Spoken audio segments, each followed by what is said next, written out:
শেষ করেন পরের সত্য আমাদের জন্য আল্লাহ তাআলা জানিয়েছেন বিমা সালামু জালিমদের জুলুমের কারণে ওই জায়গা পর্যন্ত আল্লাহ অভিশপ্ত বানিয়ে দেয়।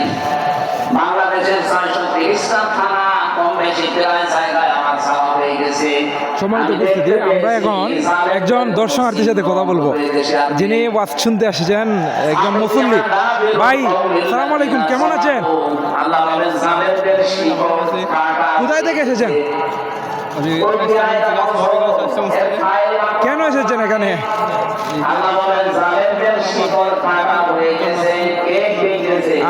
তো আপনার এখানে মানে কোন বক্তা ওয়াজ বেশি শোনার জন্য, বেশি ভালো লাগে, কারটা বিশেষভাবে শোনার জন্য আসছেন?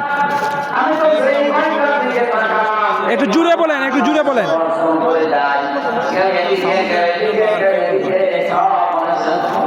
মিজানুর রহমান আজহারি সাহেবের শোনার জন্য আসছেন? জি।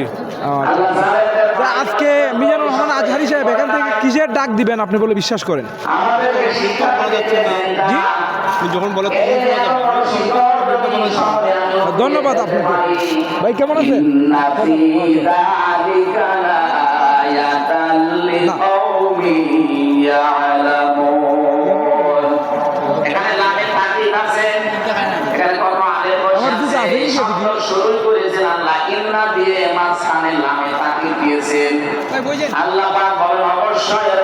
শিক্ষা আছে তাদের জন্য, যারা জ্ঞানী সম্প্রদায়। সুতরাং এটা যেহেতু রেকর্ড হয়, সারা বাংলাদেশে কালকে ছড়াবে।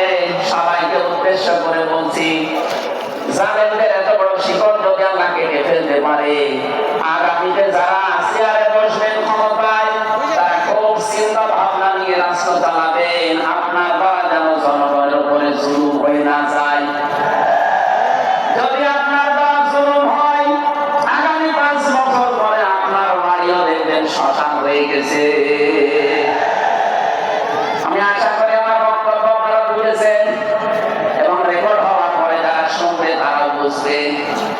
আমি এটা বলতাম না, আমি দেখতে পাচ্ছি কিছু মানুষ ইদানিং উলট পালট কথা বলছে। এই কারণে আমি ইঙ্গিত দিলাম, এখনই যদি আপনি এরকম কিছু বলেন, কিছুদিন পরে বলতে পারেন না। গতকালকে এক নেতা এই দান জানিয়েছে যে 15 বছর তো কোরআনের অনুষ্ঠানে অনুমতি রাখলো, আমরা যদি আসতে পারি অনুমতি দেব না। আপনি এই কথা বলবেন আমরা জানি, কিছুদিন পরে বলতে পারবেন না, আগেই বলে দিলে মানুষ তো সব জেনে ফেলবে। এই জন্য আমার মনে হয় আপনি ভুল করে ফেলেছেন। আপনি আস্তাগফিরুল্লাহ বা তওবা করে নেবেন।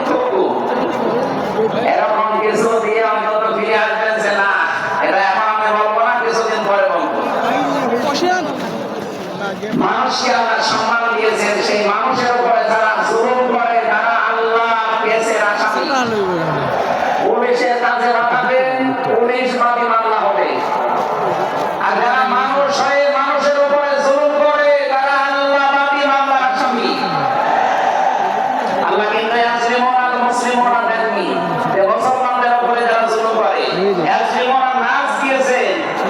বলেন তো হিন্দু কি মানুষ না? আরো আছে বলেন। এই যে বাইরের দেশের যে সমস্ত আন্তর্জাতিক রিপোর্টগুলো আছে, ভয়েস অফ আমেরিকা এবং মাইক্রোসফট, সব খ্রিস্টানরা ইহুদিরা এরা চালায়। এরা রিপোর্ট দিচ্ছে সারা বিশ্বের 257টা দেশের ভেতরে সব চাইতে নিরাপদে সাম্প্রদায়িক সম্প্রীতি নিয়ে বাস করছে বাংলাদেশের মানুষ। অথচ এই 54 বছর মিথ্যাচার করে বিশ্বের বড়দের কাছে আমাদেরকে অনেকেই তালাক করার চেষ্টা করেছে। তারা এতদিন মানুষকে শুনিয়েছে বাংলাদেশে সংখ্যালঘু নির্যাতন হয়, এটা মিথ্যা কথা। যারা এটা ছড়িয়েছে সারা বিশ্ব তাদেরকে এখন ধিক্কার দিচ্ছে, ঘৃণা জানাচ্ছে। তারা বলছে এই বাংলাদেশ নিয়ে যারা মিথ্যাচার করছে, ওদের জন্মটাই মিথ্যার উপরে। আপনি মাইক্রোসফট দেখে তারা তো রিপোর্ট দিয়েছে সারা বিশ্বের সবচেয়ে বেশি মিথ্যা তথ্য ছড়ানো হয় বাংলাদেশে। আমি নাম নিতে চাইছিলাম না, বেরিয়ে গেছে। ওদের নাম আমার নিতে মনে পড়ে না। আমি ঘৃণা করি ওদের উগ্রপন্থী কিছু মানুষকে। হিন্দু ভাইরা আমাদের শত্রুরা। কিছু উগ্র আছে যারা সঙ্গী, ওরা এই নামটা মুসলমানদেরকে দিয়েছে।